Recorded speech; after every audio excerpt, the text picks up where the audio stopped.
We got to remember to edit it first. Oh yeah. I mean, wrong. But I mean, that's what I'm saying. We from the hip, bro. This part right here, though, this is all being. Yeah, this is all being. Let you know, it's not scripted. This is real. Like, you know how I feel about politics. This is bull. Oh, we recording? I'm dead. Oh, shit, this been on. When I realize it until somebody uploaded to. Michael Jordan can't play basketball. What? That's why I didn't want to do the podcast. Dude, and then the video already uploaded. Yeah. We gonna watch it back like, wait, all that was in there? All that was in there. It's already there, man. No bloopers. No, they be like, damn, they scripted, but that's how y'all really feel? Yeah. Cancel culture. All right, here we go. We in there. Yo, what's up? What's going on, everybody? It is the Marcus, your Empowered King, back again, and to my right. This is Mr. Just My Thoughts himself. You guys already know. Hey, man, welcome back to another episode of Just My Thoughts. We know it's been a little minute since y'all heard from us. Really, actually, not that long anyway. But we actually have another special guest in the From the Hip studio. Please introduce. What? Is she special? Is she part of the family? I mean, you can be special and be part of the family. You might be a special person. Yeah, she's a special person, part of the family. Special part in her own special way. There you go. Oh, damn. First lady in the house. But anyway, please introduce yourself. My name is Jessica Mach. Yes. Oh, man. I mean, to be honest with you, I'm really excited. Not just because of the off-cam stuff we already talked about, but honestly, just because hearing this woman's energy and her vibe, I'm like, yo, D, you done chose another good one, man. How you be choosing the right folks, man? You know what they say, man? When you travel with positive energy, you attract like-minded people. Yeah. You know what I'm saying? And it's just fake, man. It's just, that's what it is. She got me excited, man. I was like, dang. Because, you know, I mean, this is what this is about. We everybody on the same page, but it's just organically connecting with who we are. Right. And so for our audience, just so they get to know you, if you don't mind, just give them a short little bio, talk about yourself, tell about yourself. All right. Yeah. I guess most people say be quiet. My name is Jessica. I'm a personal trainer at Modern Boxing Sports Performance. Shout out. Shout out to the fam. I've been training amazing individuals for about 6 to 7 years now, full time for a full year. I've honestly enjoyed getting into personal training. Obviously, I got into it mostly for mental health, like I was telling you guys, off cam. Yeah. It's important to uplift people, so that's what I do. That's what I've always done, even when my regular 9 to 5. That's pretty much what I loved in doing. It was just really just helping people understand everything that you believe comes true. If you believe in yourself and you're more positive, you put positive energy out. Right. So that's all 100% me all the time. So when did you feel was the aha moment for you? Because I know for D and me, there was kind of that aha moment. What do you feel was yours? I think I've had it honestly a few times throughout my 28 years. Okay. Because I know most people have it in their... I feel they just turned 21. I was literally not going to say that. I was like, It's the Asian. It's a smooth, buttery smooth silk. Right. But I mean, because I feel a lot of people have that moment either during their midlife crisis or when they're going through the phase of retiring. Is when they're like, damn, I don't really know if I did enough in my 55 years to actually sit down and enjoy the somewhat money that I actually saved, And honestly, I really think it was just watching people that are older than me go through that phase, because I have a lot of older friends. Right. Some of them are in their late 60s, late 40s, mid 30s. Okay. So I have different perspectives of people and how they live their life.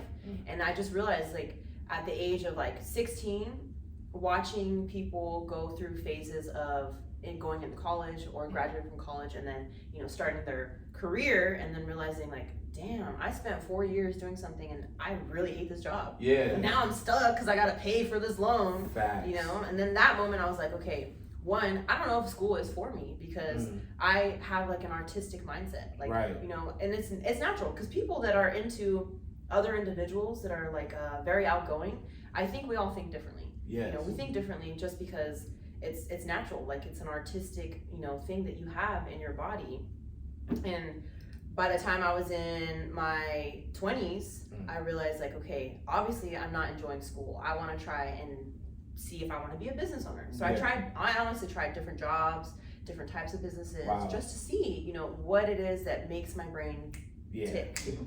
And at that moment, I got into doing like financial services, and I liked the atmosphere of like being around a lot of people that were all about their mindset 100% of the time, you know. And it's crazy when you think about it, because most people, when they get into a multi-level marketing business, they think like, dang, that's a lot of money you gotta spend, it's a lot of time that you gotta put into it. I didn't really care about any of that. I just loved being around positive people. That ambiance. And honestly, if you think about it, if you were to work a regular corporate financial job, it's not like that at all. Versus that one, it's like the same steps, right? But completely different mindset. Like these people would go in and they're just basically throwing in their all to make all this money, and the hopes and dreams that they're gonna make it by the time that they do all these different, you know, whatever tiers and stuff like that. And I enjoyed watching people grow. And even if their business didn't expand, I just like the fact that their mindset expanded. Yeah, exactly. And that's what I enjoyed. And then after that, I think 2020, like right before COVID, realizing that working this job that I thought that I loved, being a corporate job, you know, you're kind of like, you have the luxury to do the things that you want, right? And then they give you tasks to do, and then when you accomplish them, you feel great. At that moment, when I stopped working that job and I realized, you know, I don't think that's what I want to do. I want to do more, because I think I'm a type of person that likes to serve people. Right. By serving, I think I have to help people feel wanted, needed, you know, like, and it's like the nurturing type, because there's honestly, I think that I've spent a lot of time seeing what type of person I am, because in the world, a lot of people don't realize that there's different types of people. There's usually a nurturer, you know, type, like somebody needs to serve, somebody needs to lead and guide people. And I think if you don't find that type of niche of what you are, it's hard for you to figure out your identity. Ooh, okay. And you go a lot of time throughout your life not realizing the type of love that you need and the type of love you need to give out to people. Wow. And it's excruciating. Not to cut you off, but let me ask you this: with understanding that, right, and then taking on basically the responsibility that comes with that, how does it take a toll? Because you being that type of person, like, you have your own world, you know what I'm saying? Yeah. But you're taking on other people's stuff too. Like, it doesn't just turn off, so it's because you are adapting with these people. How do you take that? Because I know it can be a lot on you to carry your burden along with everybody else.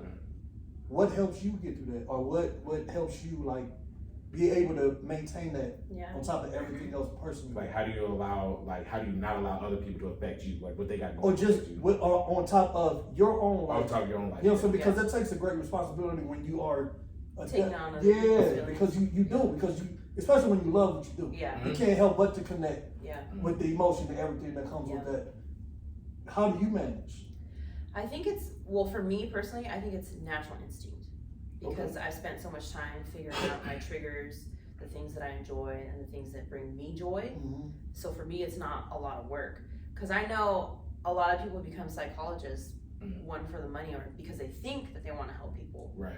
But honestly, becoming a psychologist is not just mental draining, it's also emotional, because you're sitting there listening and you have to put yourself in their shoes most of the time. You know, and I think for me, it's just, I listen to what they have to say, and honestly, majority of the time, people just want an ear. So it's not a lot of loading on that people do for me. It's just me just sitting there listening, and then I honestly just tell them, like, you have to believe in yourself. You have to really think about the bigger picture of things. I'll explain it for like both sides, so that way they can kind of understand. And then at that point, it's like, usually people kind of get it. You know, people don't really tend to sit in the negativity too much when I give them both sides. I'm neither more positive or more negative. I'll give them neutral. I'll say, hey, you're feeling this probably because of this. Right. And then you have to sit in that other person's shoes and kind of, you know, realize like, maybe this is why they're making you feel like that. It's because you're making them feel like this by saying this. So for me, it's not, like, I don't feel drained almost ever. And it's crazy. So I don't know if it's like something that I've just learned to do over time, because going through a traumatic experience as a kid and having to realize like I have to figure that out on my own. Like I can't have someone else do it for me. Did you figure that out like 16? When you kind of the idea. I think so. Yeah. Because when you go through the phase of like, you know, for Hispanics you have a quinceañera, because that's like your coming out type of thing. For me, it was like almost the same thing, just in my mind, like realizing like, okay, there's different types of things that are okay and not okay, you know. And I think going through, because when I was younger, I was molested as a child. So, you know, a lot of people don't realize when that happens, it's usually a cycle. Some people just think like, oh, why me? Why did that happen to me? You know, am I prone to that? Is there something wrong with me? I spent a lot of time looking into that, and really, it's all just a cycle, because the same person that did that happened to him, and it happened to that person. You know, and people don't look at it and really pay attention. And honestly, it can be in the smallest type of ways. It doesn't have to be all physical. And of course, it's always going to be someone that you know and trust, because they know.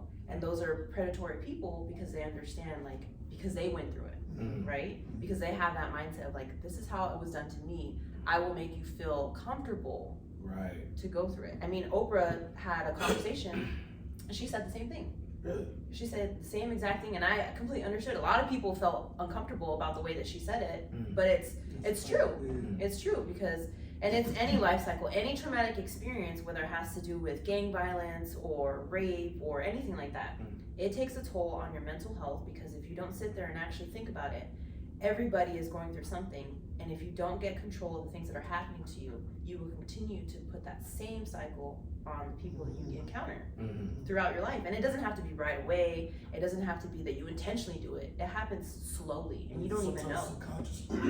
Subconsciously. Yeah. Because you're so trapped into that zone, you're not even realizing the reflections is coming out like in your actions. Exactly. And then I think usually the age between 20 and 24, I feel like for most people that I've noticed, they usually go through this phase of, okay, now that I've graduated from college, I need to get married, I need to buy a house, I need to do this, I need to have kids. And you start to have all this stressors that like come out from society, putting all this pressure that you need to have your life together by a certain age and do things in a certain way. Honestly, I know plenty of people that have had kids first and then went to school and then got married, you know, and not even with the same person that they had kids with, and now they're completely happy. That's crazy you said that, because yesterday I got a visit from like somebody that I've known forever, and I've known their little sisters since they were like 5, so these sisters were like about to be 20. Yeah. Going through their phase, trying to find out who she was, and all I kept saying to her was, enjoy your life. Like, you're going to go through those stages where, you know, I remember when I was younger, I was like, oh, I want to be a doctor. Oh, yeah. Years like, you know what I'm saying? I was an astronaut. Yeah, you still can. I still can, but won't. I'm on other things. But yeah, I was just telling her, like you got to go through those cycles in life, because we are so conditioned to where, you know, we are taught, oh, between this age and this age, you're supposed to do that. And then when we don't fulfill those things in that time frame that we're told, we feel incomplete, or as if it's something wrong with us. When, as we got older, we realized, like, wait, this picture that was painted for us is either not like that, or it's a lot more that, like, it doesn't happen that way, because everybody's course is different. Right. And we tend to, like, that does a psyche thing on you too, when you feeling like, and I know, like, in the Hispanic culture, when women are not married and they have kids at a certain age, it's kind of like, what's wrong with her? And she might not want that. Like, she might want to do something else, but we are so conditioned, like, in that way. Right. To where when we reach a certain level, we feel like, you know, then we're comparing ourselves to other people's lives. You know what I'm saying? Trying to figure out, like, why are we not like that? And all that. When in actuality, there's nothing wrong with us. Our path is just different. And because life is so unpredictable, and it doesn't happen that way. But you're right. So how do you feel like, because you guys are bringing up you guys both brought up the word conditioning. Like, so how do you feel like someone can break that condition? Because I'm sure there's people out there in the audience that are like going through a similar situation, or a situation that kind of has like a certain nuance to it, where it's just like, I don't know if I can really do that or make that jump. Like, how would you be able to help somebody, or what would you say to help somebody to be able to break that conditioning that they've had? I think finding a mentor is the most important part. Say that one more time, a little louder. Finding a mentor. Yeah. Is the most important part. Finding someone that has already experienced the hard parts of life to be able to tell you. Because honestly, I think that was the most difficult thing, is for me trying to figure it out for the past 15 years. Right. And that was me by myself. Right. You know, and I think I tried to hang on to someone's tailcoat so tight that was older than me. And then I realized, like, I can't live their life. Right. I have to learn to live mine and create mine and not try and compare it, because it was difficult. But I think finding somebody to help guide you through your changes, and then really understanding that you have to do your research. Right. You have to do it. Like, you can't wake up one day and just say, I want to be so freaking happy. I want to create this positive vibe around everyone, and I want everyone to love me. Like, it just, honestly, it doesn't happen that way. You have to really understand the triggers, like the things that make you feel uncomfortable, the things that make you feel insecure, and you have to look into it and go deep back and really pay attention to the exact moment when it happens that you feel that insecurity. Why am I feeling insecure? Like, really ask yourself, and honestly, keep a journal, write it down. I did it for a whole damn year. Yeah. I looked hella crazy doing it, but I mean, it worked, because when I went back and read it, I started to understand. Right. Like, okay, this is what made me feel insecure. This is what made me think and, you know, stay up all night and at 3 a.m. be sitting there like, why did I say that? Yeah. You know, it's just like stuff like that. Like, you have to really take care of yourself and take the time to do it. Right. Because a lot of people will do all kinds of self-help books, self-help courses, self-help events, self-help, oh, let me hire someone to come to my house and, you know, do a spiritual cleansing. Yeah. Girl, you still gotta do the spiritual cleansing even after she leaves. Like, bruh. Yes, exactly. Oh my God. And that's the reason why I got into personal training, is because it's the same damn thing, right? Yeah. You have a personal trainer twice a week, 3 times a week. You still gotta eat right. You still gotta sleep. You still gotta wake up and do everything else. You got an hour with me, but what about those other 23 hours? Exactly. Like, it's not just gonna happen overnight, and it's not gonna happen magically by you showing up to the gym. Right. Same thing. I think of, you know, mental health and emotional health is just like the gym. You gotta show up for yourself, and you gotta do the work outside of it too. You can't just say, you know, I want to be better. I want to be truly happy. Right. And to be truly happy, you have to have uncomfortable conversations with yourself in the mirror. Honestly, in the mirror. Because 100%, I will tell you right now, if you ask at least 25 people to look at themselves and say, I love you, to themselves, without looking away for 3 minutes, they can't do it. Cannot do it. I love you. Yeah, that is kind of tough. No, I freaking vibe with that so much. And this actually, like, I actually had this question last week. I was actually asking myself this question, because obviously being in our training industry, right, is that even for, like, not even so much our students or our clients, as I rather put it, right, we even think about it for us as like, okay, if I want to build up my clientele, I got to make sure this person looks right. So for you, how do you feel like you've handled, like, okay, my client may not be looking good right now, but then, like, being able to get more clients? Like, how do you handle those type of situations where it's like not trying to make yourself out to what their results are? Yeah. Does that make sense? Yeah, like not having the Instagram model type. Yeah, there you go. Yes. So how do you handle that? Honestly, I've gotten more clients because I don't have the ideal people. Hey. And because of the way that I promote and brand myself online. You know, I always tell people, I put positive things out there because I want people to understand. Like, if you go back into my social media, I have things that nobody would probably put on there. You know, because they would feel self-conscious. I don't care. I don't give a damn. I didn't put anything. I don't care. So they do all that work for nothing. Exactly. And I think the tipping point was me just being very honest with myself. And my clients, they just basically push out this aura of being superbly happy and with their life. And majority of them don't have, you know, private accounts. So they, you know, and I know girls be snooping. Oh yeah. You know, girls and guys, they be lurking and lurking. And you can see from the moment that they start, and it's all them. It's not just me. It's all them just realizing, you know, damn, I can actually do this. I can actually go 30 pounds heavier. I can actually pick up this weight. I can actually last a whole damn hour doing, real work. Like real work. Yeah. And I think that's honestly what's done it for me, is reassuring my clients that they're doing it. Mm-hmm. And I tell them all the time, I'm like, girl, that's all you. Yeah. All I did was I was a positive, person in your ear to tell you to pick that shit up. I was screaming. I was yelling. It was all motivation. Yeah, it's all motivation. It's inspiration. But I think I had told you that I had realized, like your clients is all different. Mm-hmm. And and not to knock anybody out there, but there's certain trainers where you see a certain type of clientele. Mm-hmm. But I really like with her, you see like people who would naturally be subconscious. Yeah. To have an attractive like trainer, like older men that you would naturally, and it's like they're just so locked in. And I noticed that about her. It's a wide span of what she caters to. Yeah. In a sense, but their comfortability that I see when they're working out with her. It's not like they hold it back in subconscious. It's like you open up that realm, so that expands to like other people. Yeah. I like to make it a safe space for people, because honestly, being a personal trainer, if you want to be a great personal trainer, it comes with, you have to create a connection. You have to create a connection, and anything that has to do with being in the people building type of business, you have to have this one-on-one umbilical cord at all times.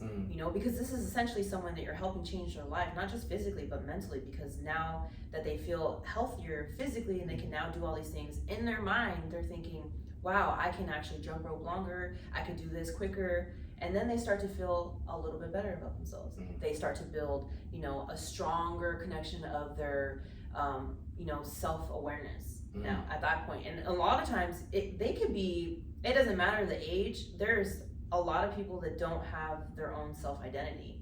And that comes into play with so many things, and when you don't have that, like, how are you going to teach your kids about mental health? So it's I try to create a space where they understand, like, you're not just building muscles here, you're building the muscle in your brain too. That's for sure. Because I want you to feel comfortable. Like, I mean, technically you are very uncomfortable. You're very vulnerable at that point, right? Oh, yeah. Especially when you're laying on your back and you ain't sure if you possess it or not. Muscle burning.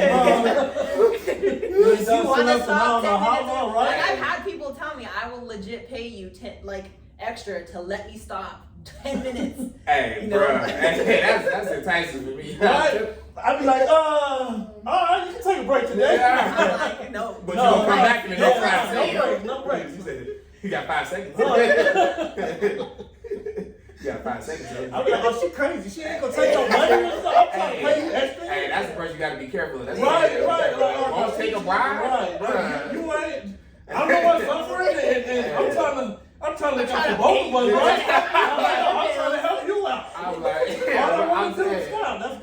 I gotta see it. I gotta get to that space. I'm thinking of bills. That's what in my mind. I'm like, right? And you know what? I do need that extra. So $50, right? All right, cool. That's a payment. Just like, no. I'm fine. Yeah, I'm making. You ain't come here to waste my time. Hey, bro. Training, I ain't got nothing to lose. Right.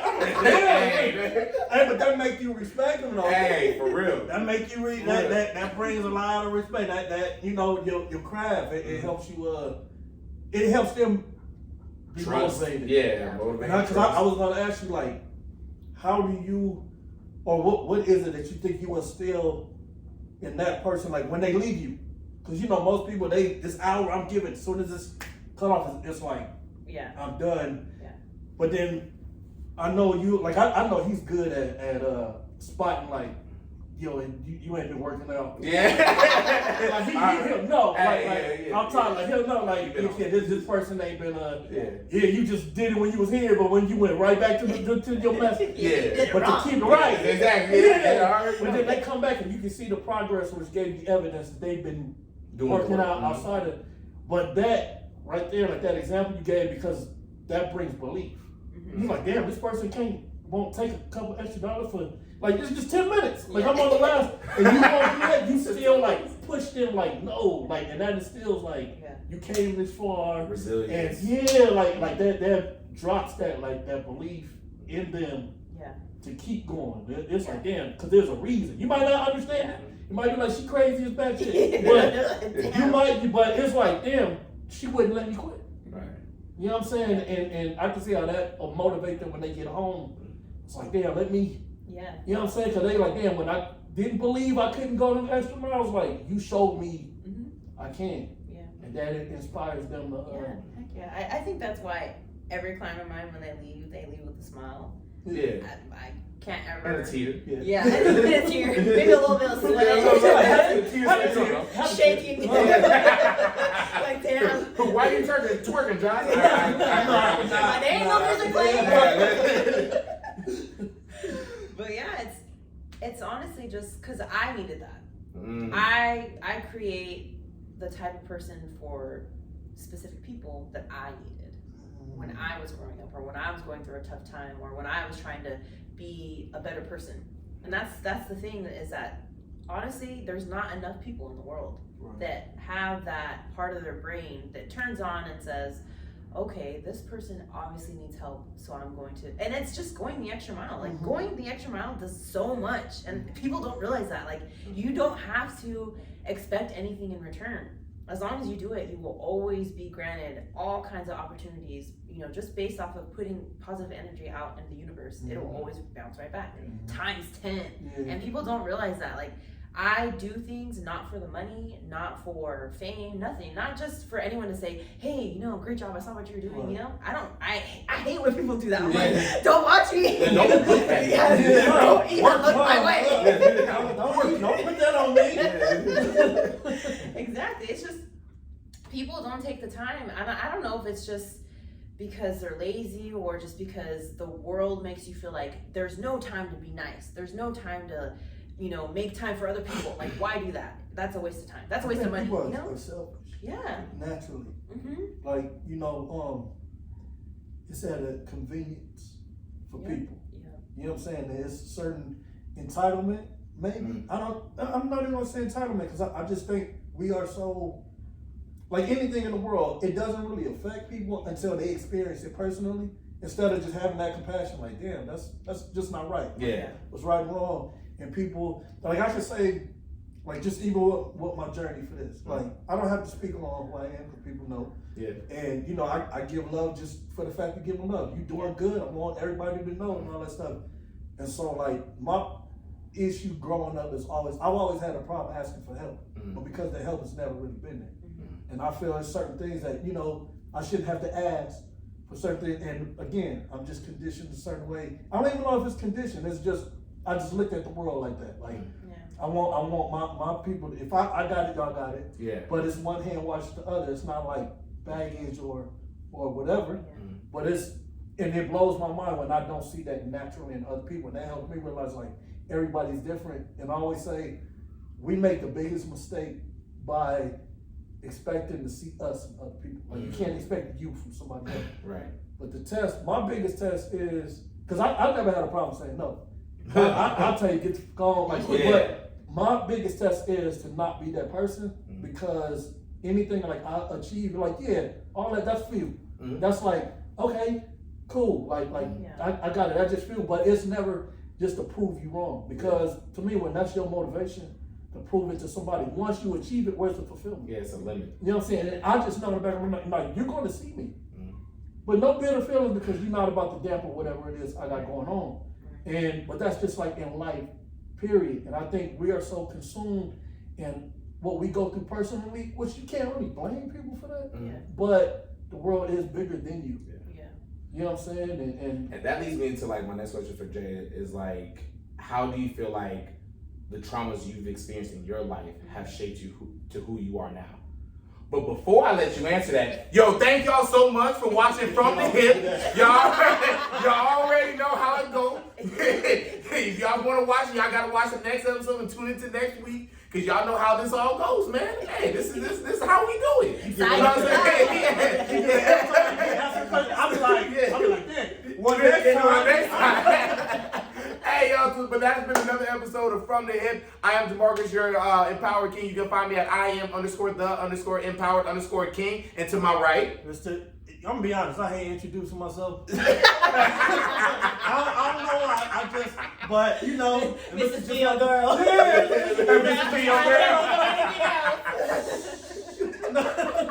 Mr. Just My Thoughts himself, you already know what's happening. Yes.